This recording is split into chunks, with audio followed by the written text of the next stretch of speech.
아까 그 드렸던 말씀이 전에도 몇 번 드렸던 말씀인데 그 에덴 동산이 지성소다.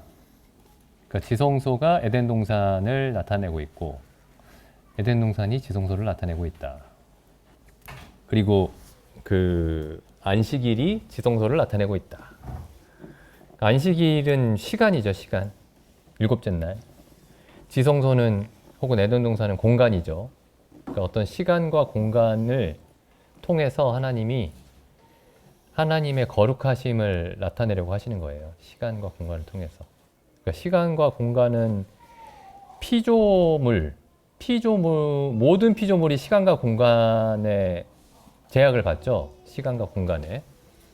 근데 하나님만 시간과 공간에 제약을 받지 않으시죠. 하나님은 항상 어디에나 동시에 계시죠. 과거나 현재나 미래에나 동시에 계시죠. 그러니까 시간도 없고 공간도 없었던 그런 때에, 그 때가 때도 시간이죠. 어쨌든 그럴 때 하나님이 계셨죠. 그래서 하나님만 시간과 공간으로 설명할 수 없는 분입니다. 근데 모든 다른 영적인 존재들도 시간과 공간으로 설명할 수밖에 없어요. 천사들이 영적인 존재지만은 천사들도 어느 시점에 어느 공간에 있죠. 아무리 빠르게 움직여도.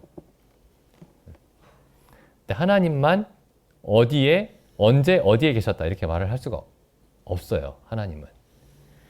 근데 이제 하나님이 자기의 어떠하심을 나타내시기 위해서 피조물이 이해할 수 있게, 그러니까 피조물의 언어로, 그러니까 피조물의 모든 언어는 그 공간과 시간을 통해서 설명이 되죠.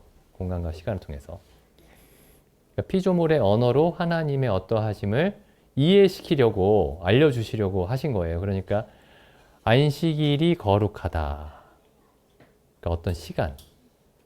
그리고 또 지성소가 혹은 성전이 거룩하다. 이렇게 하면서 하나님의 거룩하심을 나타내려고 하신 거죠. 그래서 이제 성경에 보면은 하나님이 그 안식일이 거룩하다라고 말씀하신 게, 그리고 나중에 이제, 그러니까 여기서 지금 뭐 성막에 관한 얘기도 다 나오고 있는 것이고, 성막에 관한 얘기, 그죠? 이 에덴 동산이 그 성막의 지성소니까요. 하나님의 거룩하심에 대해서도 이 안식일을 통해서 이제 말씀하고 계신 거죠.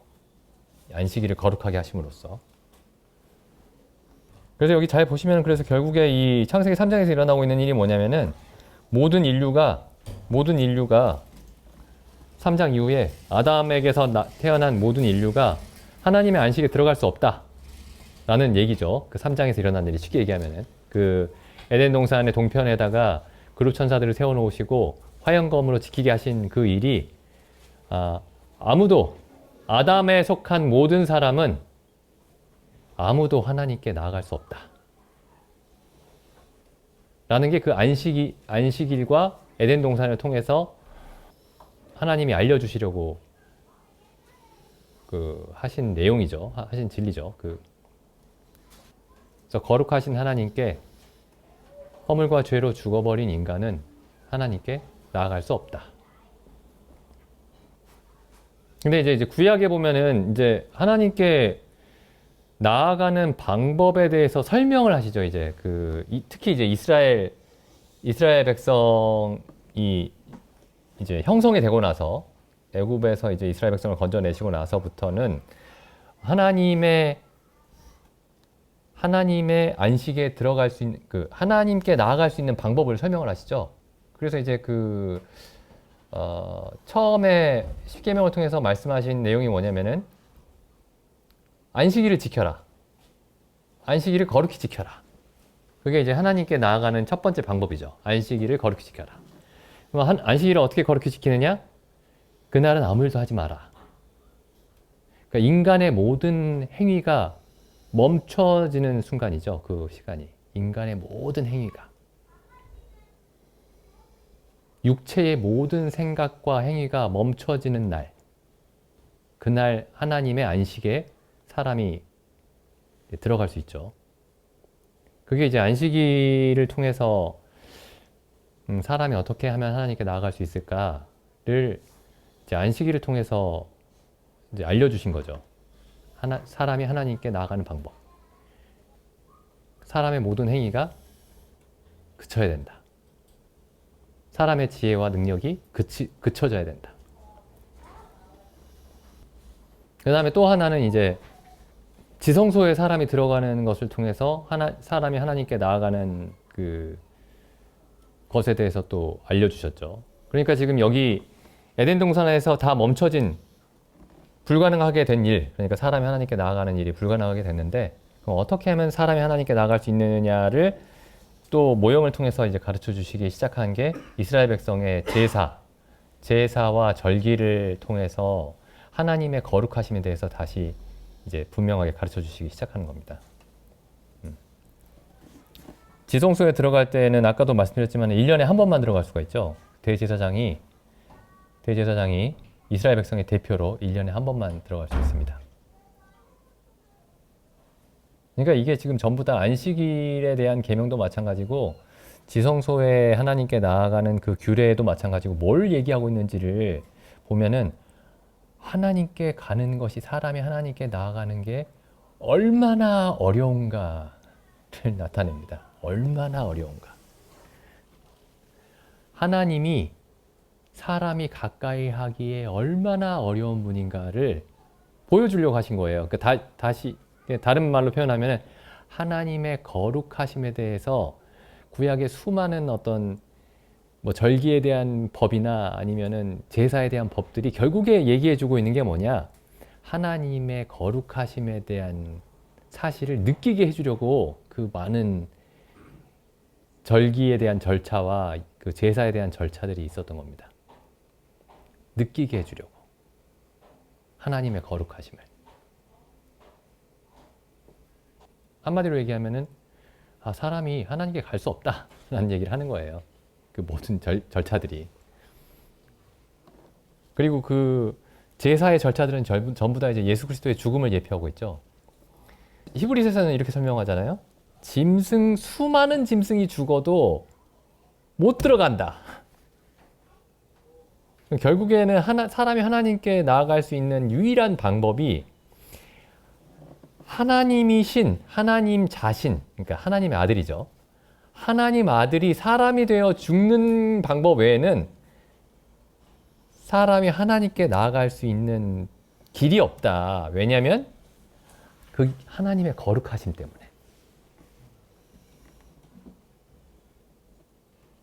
그러니까 하나님의 거룩하심에 대한 이해가 분명하지 않으면은 예수님의 죽음의 의미가 거의 잘 이해가 안 돼요. 그냥 누가 내 대신 형벌 받았다 이 정도밖에 안 됩니다. 내가 받아야 될 지옥의 형벌을 면했다. 이 정도 생각밖에 이제 도달하지 못하는 거죠. 하나님이 거룩하시다를 본래 하나님의 거룩하심을 나타내려고 했던 것인데 그 십자가가 내가 형벌을 면했다에 대한 생각에만 그치고 마는 거죠. 그래서 우리가 이제 구약을 읽을 때마다 그런 걸 이제 우리가 느껴야 됩니다. 그 유튜브에 보면은 그 홍익대학교 홍대 건축과 교수가 한 명 있어요. 유현준이라고. 유현준. 이제 이 사람이 뭐라고 얘기하냐면은 친구 모임이 있어가지고 친구를 만나러 가는데 자기는 어떤 친구가 성공했는지 아닌지를 판별하는 기준이 있대요. 그게 뭐냐면 이 친구를 만나러 가기가 얼마나 어렵냐. 이 친구 집에 갔는데 이 친구를 만나러 가는 그 집에 가면 이제 그 친구를 만날 수 있는 결국에 만나게 되는 그 방이 있잖아요.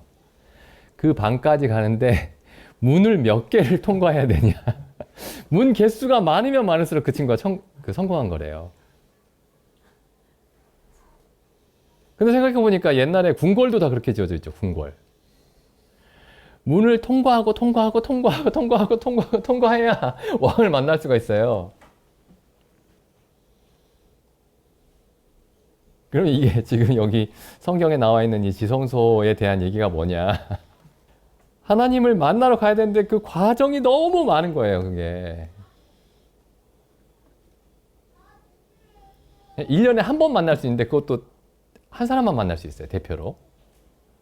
그러니까 근데 그러면 1년 동안 계속 기다렸다가 하나님 만날 수 있느냐? 그것도 아니고 매일 번제를 드리고 있어야 되죠. 매일 번제를 드리고 그다음에 안식일마다 또 제사를 드리고 월삭 매월 초마다 또 무슨 제사를 드리고 그 사이에 유월절 제사도 드리고 뭐 오순절 제사도 드리고 계속 제사를 드리고 또 뭐 하죠?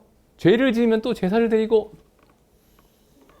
계속 그걸로 그 속죄 1년에 한 번 있는 그 대속죄를 준비를 계속 준비를 하다가 결국 그날에 와서도 또 송아지랑 이런 거 막 잔뜩 잡아가지고 또 드린 다음에 또 그 피가 응고되지 않게 하려고 막 적고 있어요. 한 명이 옆에서 막 적고 있으면은 대제사장이 그걸 피를 그 담아다가 막 뿌리면서 그걸로 끝나는 게 아니고 안에 들어가서 또 무슨 향로에다가 불을 담아가지고 예? 그렇게 해서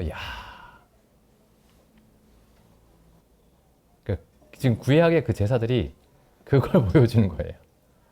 하나님 못 만난다. 절대 못 만난다.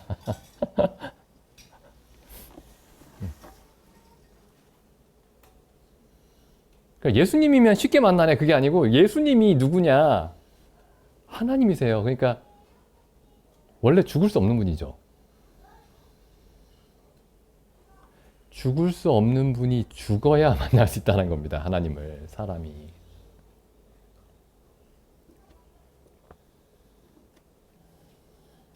이게 구약에 있는 그 성막과 그 솔로몬의 성전의 그 복잡한 어떤 뭐 규격이나 뭐 양식이나 이런 것들이 이제 보여주고 있는 내용이죠. 또 이제 뭐 이런 얘기도 하는데 뭐 이건 약간 딴 얘기지만은 그 우리나라의 그 뭐 경복궁 이런 데 가면은 이제 계단이 있잖아요, 계단. 우리는 보통 이제 계단 만들 때 그게 있죠. 쉽게 오르내릴 수 있는 그 폭이 있잖아요. 이 폭이 있고 높이가 있고. 근데 그 경복궁 같은 데 가면은 계단이 그러니까 한 이 정도 폭이 한 이 정도 돼야 될 것 같은데 폭이 막 이래요. 폭이 이래요. 그러니까 한 발에 성큼성큼 올라오지 못하게 올라오기가 힘들게 그렇게 계단을 해놨다는 거예요. 그리고 생각해보니까 진짜 그 왕궁에 있는 그런 계단들이 다 그런 식으로 생겼어요. 오는 속도를 더디게 하려고. 빨리 못 오게 하려고. 근데 이게 지금 구약에 있는 그 제사들과 성전과 성막의 어떤 설계도가 그렇게 돼 있습니다. 그렇게. 못 온다. 하나님께 올 수 없다. 근데 예수님이 죽으시니까 우리에게 일어난 일이 뭐냐? 너희가 하나님께 올 수 없으니 내가 너희에게 가겠다. 내가 너희를 나의 집으로 삼겠다. 이게 지금 예수님이 십자가에서 죽으시고 성령이 우리한테 오시면서 일어난 일이죠. 그러니까 엄청난 일인 거예요, 이게. 그러니까 구약에서는 계속 못 온다 계속 그러다가 너희가 하나님의 집이다 이렇게 바뀐 거죠. 신약에서. 올 수 없다를 먼저 들어야 됩니다. 근데 뭐 올 수 없다. 그래야 복음이 왜 필요한지가 이해가 돼요. 예수님이 왜 십자가에 죽으셔야 했는지. 올 수 없다. 그래서 이 출애굽기에 보면 이제 그러니까 하나님이 이스라엘 백성을 구원하시는 사건이죠. 출애굽기가. 모세를 통해서 이스라엘 백성을 애굽에서 건져내시는 사건. 이걸 통해서 예수님의 십자가를 통해서 우리를 구원하시는 사건을 설명을 하죠. 신약에 보면은. 그래서 예수님이 우리의 유월절 어린 양이 되셨느니라 이렇게 사도 바울이 고린도전서에서 말씀하고 있죠. 우리의 유월절 어린 양이 되셨느니라. 그럼 출애굽기에서 하나님이 이스라엘 백성의 구원을 무엇으로 시작하시느냐 하면은 이제 먼저 모세를 만나시죠. 먼저 모세를 만나시는데 여기 출애굽기 3장에 보시면 이게 이제 하나님의 구원의 시작이죠. 3장부터가. 2장까지는 고난 속에 애굽에서 종노릇하는 이스라엘 백성의 모습을 보여주고 있고 3장부터가 구원의 시작입니다. 근데 어떻게 시작을 하느냐? 하나님이 나타나시죠. 그러니까 모세는 80세가 됐고 이제 80세가 됐고 40년 동안 양치기를 하고 있었죠. 그 애굽의 모든 학문과 모든 것에 능통했던 사람이 애굽의 왕자가 40년 동안 양치기를 하면서 이제 모든 걸 다 잊어버리고 근데 그런데 이제 하나님이 그때서야 나타나셨어요. 그때 나타나셔가지고 3장 1절에 보면 모세가 그 장인 미디안 제사장 이드로의 양무리를 치더니 그 무리를 광야 서편으로 인도하여 하나님의 산 호렙에 이르매 여호와의 사자가 떨기나무 불꽃 가운데서 그에게 나타나시니라. 그가 보니 떨기나무에 불이 붙었으나 사라지지 아니하는지라. 이상한 일이죠. 떨기나무에 불이 붙었으면 불살라서 그 떨기나무를 없애버려야 되는데 그 떨기나무가 불에 타고 있는데 전혀 살라서 없어지지 않습니다. 그러니까 이거 불가능한 일이에요. 그렇죠? 타서 없어져야 되는데 불은 활활 타고 있는데 떨기나무가 그대로 보존되고 있는 거예요. 이게 이제 하나님과 사람이 연합했을 때, 그러니까 하나님이 사람 가운데 거하실 때, 성령이 우리 안에 거하실 때 일어나는 일에 대한 어떤 그림입니다. 이게. 원래 하나님이 사람 가운데 계시면 사람이 그 존재가 지속할 수가 없어요. 그냥 없어집니다. 타서 없어져 버려요. 근데 하나님의 은혜로 전능하신 은혜로 하나님이 사람과 함께 하면서도 사람이 전혀 손상을 받지 않고 그대로 그 불길을 하나님의 불길을 그대로 나타내면서 있는 거죠. 계속 보시면은 3절에 이에 가로되 내가 돌이켜 가서 이 큰 광경을 보리라. 그러니까 본다라는 게 불구경하는 게 아니고 내가 이상한 일이니까 내가 가서 살펴보고 이게 어찌 된 일인지 한번 이해를 해봐야 되겠다. 내가 이해를 해봐야 되겠다. 이 모세가 엄청나게 똑똑한 사람이었죠. 그 스데반이 나중에 얘기하죠. 애굽의 모든 학문과 말에 능한 사람이었다. 애굽의 모든 학문에 능한 사람이었다. 그러니까 내가 한번 관찰해 보자. 내가 웬만한 거 모르는 게 없으니까 한번 관찰해 보자. 내가 머리가 좋으니까 한번 이해해 보자. 어찌하여 타지 아니하는 거. 이거 이상하네. 어찌하여 타지 아니하는 거. 과학자의 정신으로 간 거예요. 과학자의 정신으로. 4절에 근데 하나님이 이렇게 말씀하십니다. 여호와께서 그가 보려고 돌이켜 오는 것을 보신지라. 하나님이 떨기나무 가운데서 그를 불러 가라사대 때 모세야 모세야 하시매 그가 가로되 내가 여기 있나이다. 하나님이 가라사대 이리로 가까이 와서 자세히 살펴봐라. 이렇게 말씀하시지 않고 이리로 가까이 하지 말라.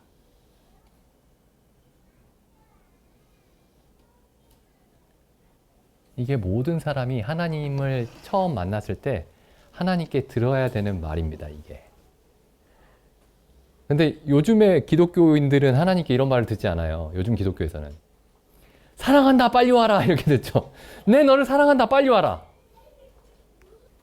무조건 와라. 있는 모습 그대로 와라.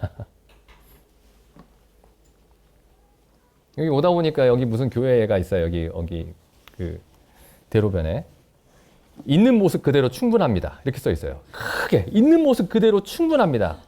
꿈의 교회인가? 있는 모습 그대로 충분합니다. 옆에다 뭐 써야 되는데 지옥에 가기에 이렇게 써놔야 되는데 있는 모습 그대로 충분합니다. 지옥에 가기에. 근데 원래 하나님은 이렇게 말씀하셔야 돼요. 이리로 가까이 하지 말라.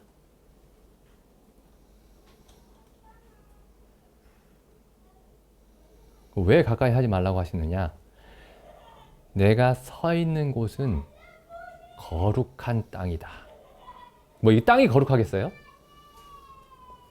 하나님이 계시니까 하나님이 계신 그 곳을 거룩하다고 하신 겁니다. 그러니까 지금 이 구원이 어디에서 시작이 되냐면은 사람이 하나님을 만나는 데서 시작되는데,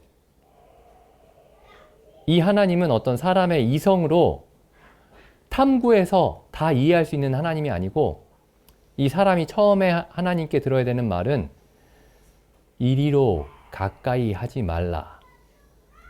내가 서 있는 곳은 거룩한 땅이니 내 발에서 신을 벗으라. 여기서 시작합니다. 구원이. 참 구원은 하나님의 거룩하심에서 시작을 하죠. 그래서 하나님 이렇게 말씀하시죠. 6절에 또 이르시되 나는 내 조상의 하나님이니 아브라함의 하나님, 이삭의 하나님, 야곱의 하나님이라. 모세가 하나님 배웠기를 두려워하여 얼굴을 가리우매. 여기 모세가 무슨 죄를 지었는데 하나님이 모세에게 죄를 지적하신 게 아니에요. 모세가 어떤 죄를 지었기 때문에 하나님이 그 죄에 대해서 지적하시면서 형벌을 내리시겠다라고 협박하신 게 아닙니다. 그냥 하나님의 거룩하심을 나타내셨을 뿐인데, 모세에게 일어난 반응이 하나님 배웠기를 두려워하여 얼굴을 가렸다. 그 천사들이 얼굴을 가린 게 있죠. 그 이사야 6장에 스랍 천사들이 얼굴을 가렸죠.